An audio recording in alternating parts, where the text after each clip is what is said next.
Welcome to Sacrilegious Discourse. For this is what the Sovereign Lord says. Why do you need prophets to tell people who you are and what you want? If you can justify everything that the God of the Bible has done, then you can justify any of your behavior. A lot of this mentality is trickling into what is now mainstream right-wing Christianity. I am capable of empathy greater than this God of the Bible. This is a Bible that they tell kids. This is the good Lord. This is the good book.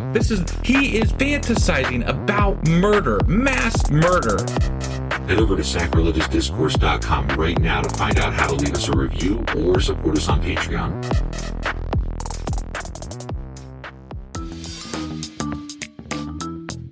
Hey there, sinners and saints. It's your favorite Bible-bashing duo from Sacrilegious Discourse, and we need your help. That's right, folks. We're raising funds for some heavenly equipment and a studio that doesn't sound like it's in the depths of hell. Our current setup, let's just say it's more apocalypse than audiophile. So if you want to hear us dissect the Bible without the background noise of demonic squirrels, chip in a few bucks. We're aiming for $5,000 to upgrade our audio and build a studio worthy of blasphemous banter. Donate today and help us spread the good word of atheism. You can find a link right on our homepage, sacrilegiousdiscourse.com. Every dollar counts. Even if it's from your collection plate.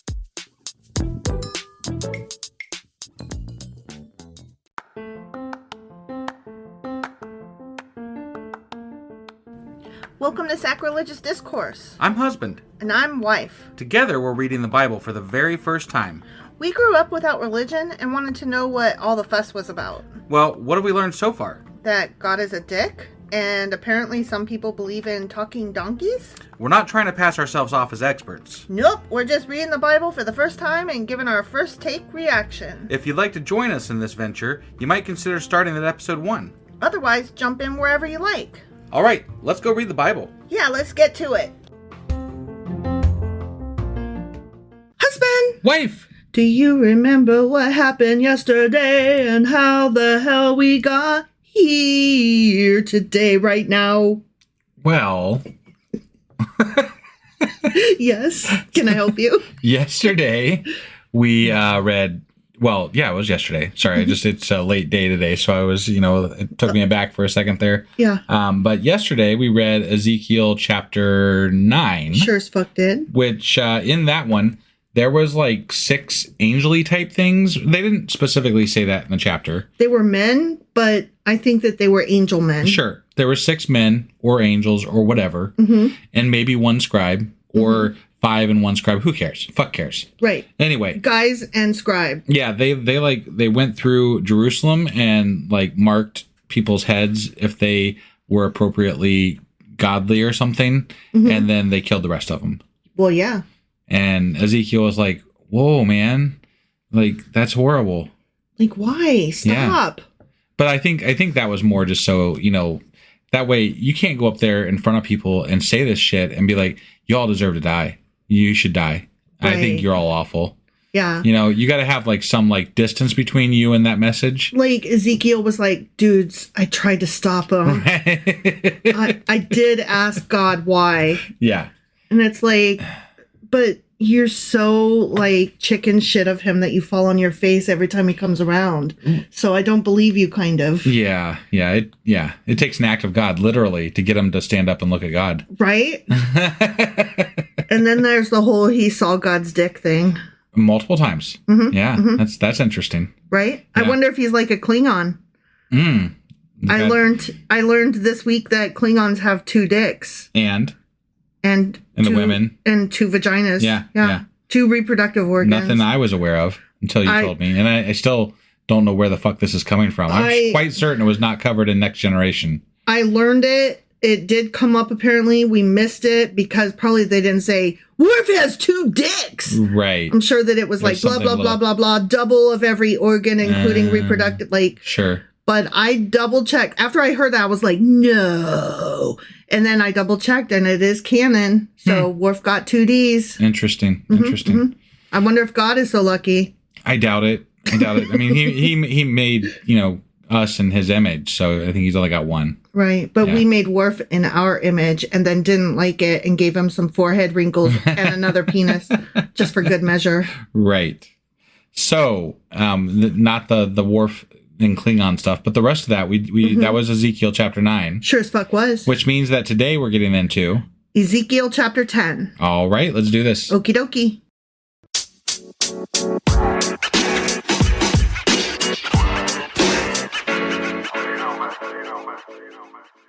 Hey, before we get into this, I forgot to mention a couple of things that we have ongoing. So right now we are doing a big Patreon drive, trying to drive some membership to get us up to a level that is going to help us promote our podcast and kind of move forward with things and spread it to a bigger, larger audience. We really need your help doing that.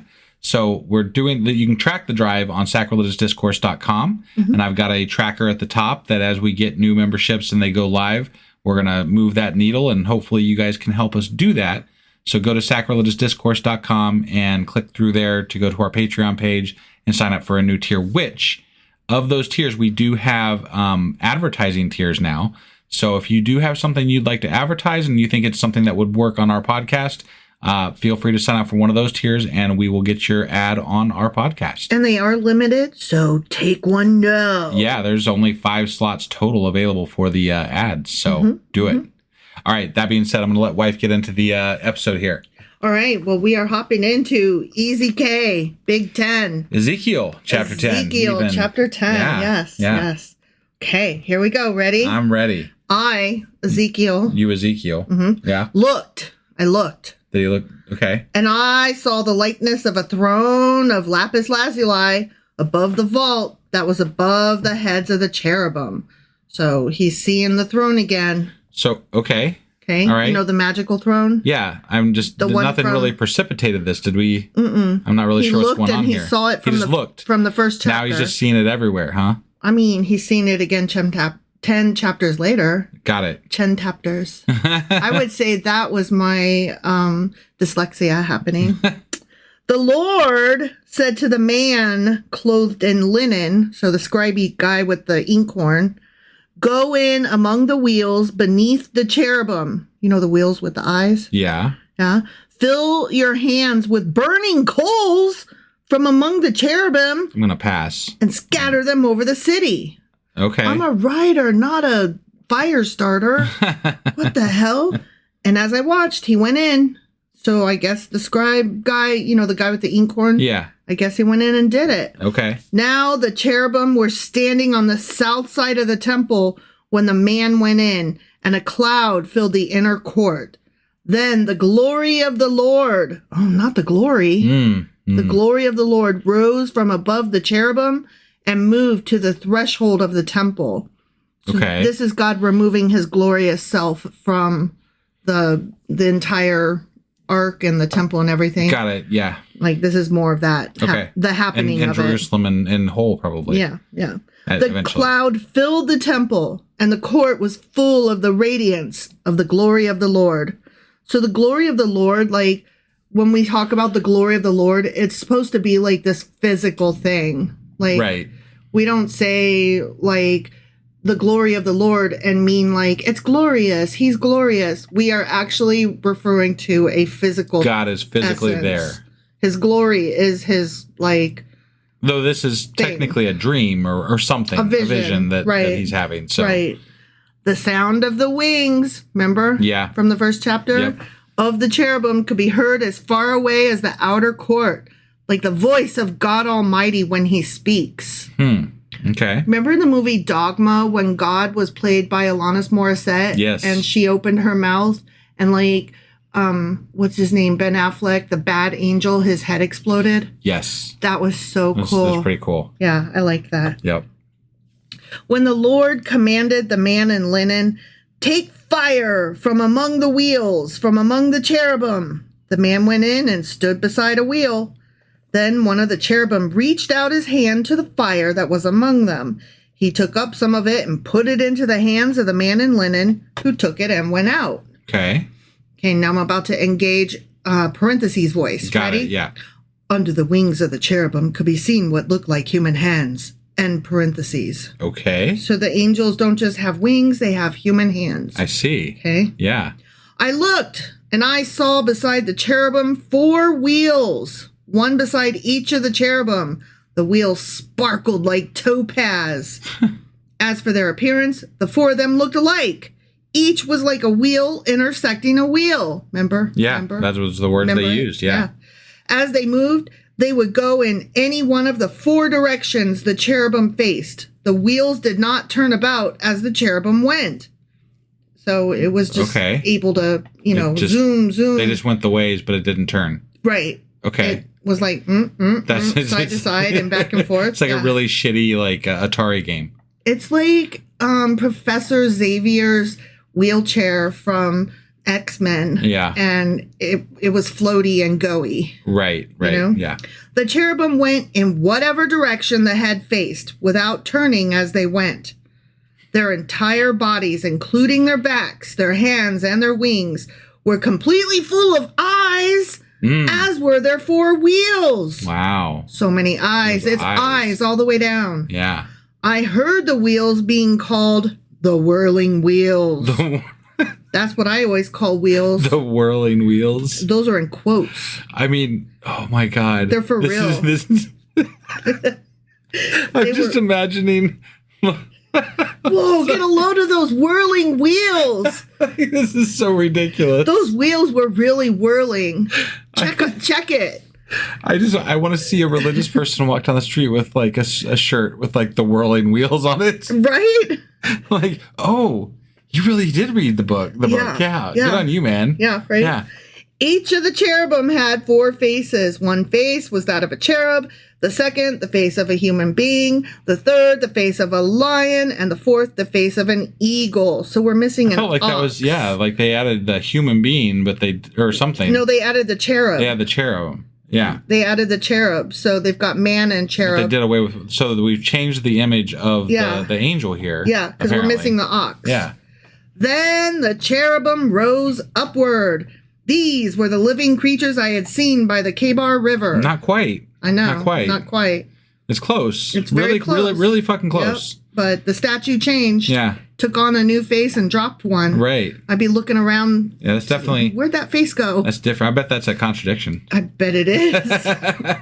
When the cherubim moved, the wheels beside them moved. And when the cherubim spread their wings to rise from the ground, the wheels did not leave their side. Okay. How did they have room to spread out their wings to fly? I'd really have to see this in action to figure this out. I don't know. I don't understand. I'm not having an easy time with this visualization here. I'm not either. And you know what?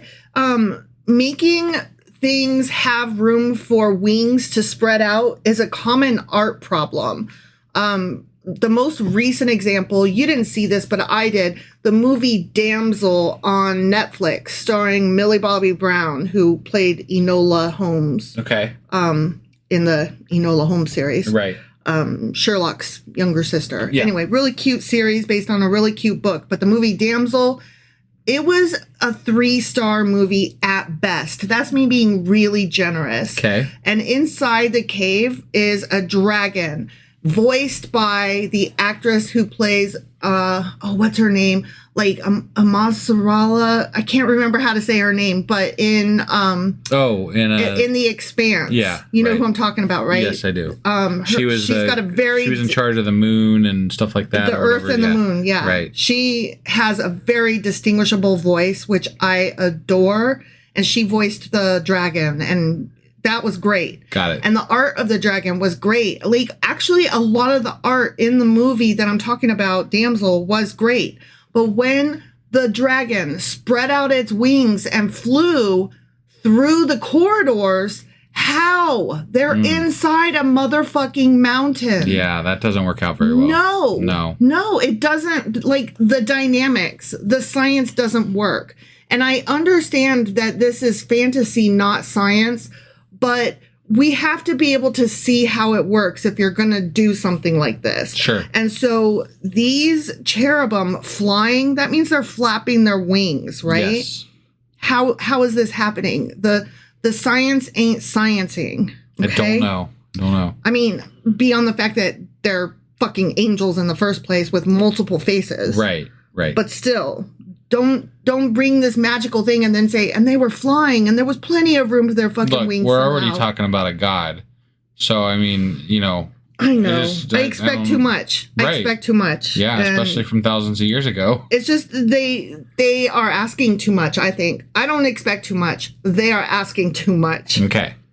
When the cherubim stood still, they also stood still. And when the cherubim rose, they rose with them. Because the wheels, that is. Right. Because the spirit of the living creatures was in them. Okay. Okay? Mm-hmm. Then the glory of the Lord departed from over the threshold of the temple and stopped above the cherubim. Okay. I wonder what's going to happen. I wonder. While I watched, the cherubim spread their wings and rose from the ground. And as they went, the wheels went with them. Did they go with, like, we just said that like 5 times in a row? No, the wheels keep going wherever they go. If they go, that's where the wheels do. Okay? Right. They stopped at the entrance of the east gate of the Lord's house, and the glory of God was above them. So the Okay. glory completely left the temple. Yeah, and it's Okay. above the cherubim. Yeah, Sure. it's with the throne now. Bye. Okay. So what we're seeing is that the glory of the Lord is back with the Lordy Lord on the throne, Mm-hmm. is what I'm getting out of this. Okay. He had dropped off his glory for safekeeping, and he's like, give me my glory back. Right. Like, glory hole? No, that's something different. Yes. That's something different. These were the living creatures I had seen beneath, no, they weren't though, beneath the God of Israel by the Kabar River. And I realized that they were cherubim. So, Why did he realize that? What reference does he have to realize that they are cherubim? right, that's what I would like I'm to just know. curious. Like, And I realized for no reason whatsoever that these are some classification of angel. Right. What? Why? Why? Maybe it's some classification of snake. right. Maybe it's Yeah. some classification of fever dream. Right. Yeah, like you have no fucking reference for what an angel looks like So weird. or that they even exist. Yeah. Like, I mean, moreover, right. yeah. Each had 4 faces and 4 wings, and under their wings was what looked like human hands. Was it? Man. Mm-hmm. Their faces had the same appearances as those I had seen by the Kabar River, except they for that didn't. they had cherubim faces instead of ox faces, so they weren't actually the same. They were Right. actually different. Yeah. Each one went straight ahead. The end. What a stupid chapter. Yeah. Like we just basically. repeated over and over and over and over what these stupid fucking angels look like. Mhm. And From chapter 1. yeah, But different. only it wasn't even correct. Yeah. At least it wasn't the same. Yeah. And okay, so God left the temple and there were cherubim and they fucking burnt shit and What I okay. would be curious to know is, so are these different angel people guys than Ezekiel saw in chapter 1? Or was it a mistranslation / error? I mean, You know I what I think mean? that's something we'll have to look up on the Q&A Yeah. because Yeah. I mean, well, maybe. I think you already did the research since we're doing this late. So Yeah, I'll have to get into that another time. Okay. But I am curious, and maybe it'll come up in contradictions too. yeah, right. So- yeah. We'll see. Okay. We'll have to talk about it at some point at any rate. Right. Okay. Well, that was I'm sorry. Oh, wow. Wow, call That was back. Ezekiel. It was EZK, my friend. Chapter 10, Sure as fuck was. which means that tomorrow is Saturday and we'll be getting into, Q&A Saturday. and then on Sunday this week, we'll be doing our, Sacrilegious Book Club. and then I will get the weekly wrap up out and we will be back on Monday with, Ezekiel Chapter 11. all right. We'll see you then. Bye.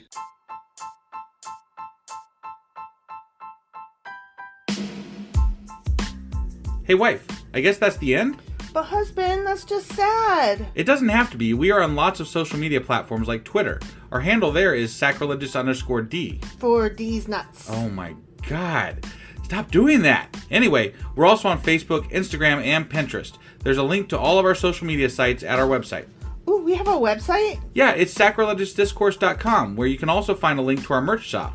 We have a merch shop? Yep, we have podcast-themed clothing, mugs, notebooks, and more, as well as an atheist and science-themed products. Wow, our fans should really go check that out right now. Definitely. They can get in touch with us by sending an email to sacrilegiousdiscourse@gmail.com. But before they do that, we could really use some help. Oh yeah? With what? Well, it's not free running the podcast, and we need some financial support in order to get better equipment, which will free up time so we can concentrate on our podcast and our fans. Okay, so what should they do? Head over to patreon.com/sacrilegious discourse and sign up as a contributor on our podcast. Supporters there receive additional bi-weekly episodes that we record just for our Patreon members for as little as $2 a month. Also, we'd really appreciate it if you would like and subscribe on whatever platform you're using. And Apple Podcast reviews help us out tremendously. Like and subscribe, leave an Apple review, join us on Twitter, support us on Patreon. That's a lot of instructions. Don't forget to say thanks. Thanks. Okay, bye.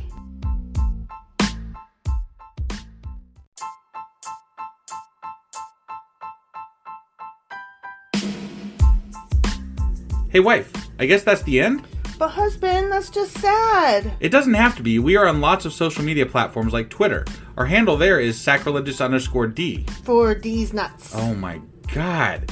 Stop doing that. Anyway, we're also on Facebook, Instagram, and Pinterest. There's a link to all of our social media sites at our website. Ooh, we have a website? Yeah, it's sacrilegiousdiscourse.com, where you can also find a link to our merch shop. We have a merch shop? Yep, we have podcast-themed clothing, mugs, notebooks, and more, as well as an atheist and science-themed products. Wow, our fans should really go check that out right now. Definitely. They can get in touch with us by sending an email to sacrilegiousdiscourse@gmail.com. But before they do that, we could really use some help. Oh yeah? With what? Well, it's not free running the podcast, and we need some financial support in order to get better equipment, which will free up time so we can concentrate on our podcast and our fans. Okay, so what should they do? Head over to patreon.com/sacrilegious discourse and sign up as a contributor on our podcast. Supporters there receive additional bi-weekly episodes that we record just for our Patreon members for as little as $2 a month. Also, we'd really appreciate it if you would like and subscribe on whatever platform you're using. And Apple Podcast reviews help us out tremendously. Like and subscribe, leave an Apple review, join us on Twitter, support us on Patreon. That's a lot of instructions. Don't forget to say thanks. Thanks. Okay, bye.